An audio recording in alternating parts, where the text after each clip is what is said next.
RG Kar medical college मामले में पीड़िता डॉक्टर के पिता का दावा है कि शमशान में 3 शव रखे हुए थे, फिर भी उन्हें छोड़ करके पहले उनकी बेटी का अंतिम संस्कार कर दिया गया। उन्होंने कहा कि हम उस समय कुछ बोल पाने की स्थिति में नहीं थे। किसी ने यह भी नहीं कहा कि अभी अंतिम संस्कार नहीं किया जाना चाहिए।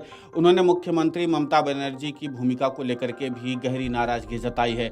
उन्होंने कहा कि मुख्यमंत्री ममता बनर्जी खुद सड़क पर उतर कर न्याय मांग रही हैं, लेकिन जब दूसरे मांग रहे हैं तो उनको रोक रही हैं, उनको बंद करने की बात कर रही हैं। यह क्या बात हुई?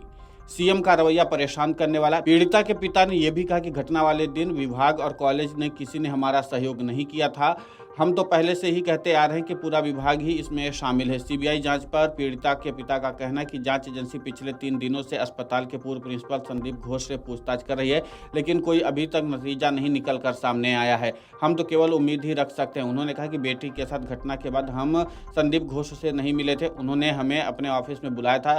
संदीप घोष बाद में आए भी, लेकिन वे हमसे नहीं मिले। पिता ने यह भी कहा कि उनकी बेटी अस्पताल में किसी भी परेशानी की बात घर में नहीं बताती थी, क्योंकि वो नहीं चाहती थी कि हम जरा भी परेशान हो। उन्होंने कहा कि विभाग का कोई न कोई तो है जो इसमें शामिल हो। कोलकाता पुलिस के मुखिया के बारे में उन्होंने कहा कि वो हमारे गम में थोड़ा मरहम लगाने की कोशिश कर रहे थे। बाद में कोलकाता पुलिस के अधिकारी आए थे। हालांकि सुप्रीम कोर्ट ने कोलकाता के आरजीकर मेडिकल कॉलेज और अस्पताल में एक महिला प्रशिक्षु डॉक्टर से दुष्कर्म और हत्या के मामले का संज्ञान ले लिया है।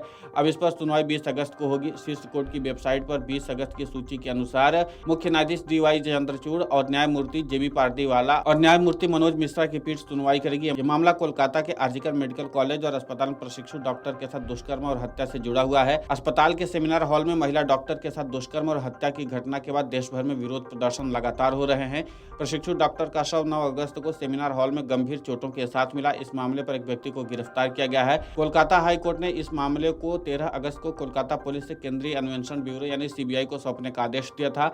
CBI ने 14 अगस्त से जांच शुरू की है। हाई कोर्ट ने पीड़िता के माता पिता की ओर से दायर याचिकाओं पर मामले की जांच CBI को सौंपने का आदेश दिया। याचिका में अदालत की निगरानी में जांच का आग्रह किया गया था। हाईकोर्ट ने कहा कि आरजीकर मेडिकल कॉलेज और अस्पताल में 16 अगस्त को भीड़ की हिंसा को रोकने और राज्य में मशीनरी पूरी तरीके से विफल रही थी। हाईकोर्ट ने पुलिस और अस्पताल से स्थिति पर शपथ पत्र दाखिल करने के लिए कहा है। हाईकोर्ट ने यह भी कहा कि यह भरोसा करना काफी मुश्किल है कि पुलिस और खुफिया विभाग तो 7,000 लोगों की भीड़ के बारे में जानकारी नहीं थी।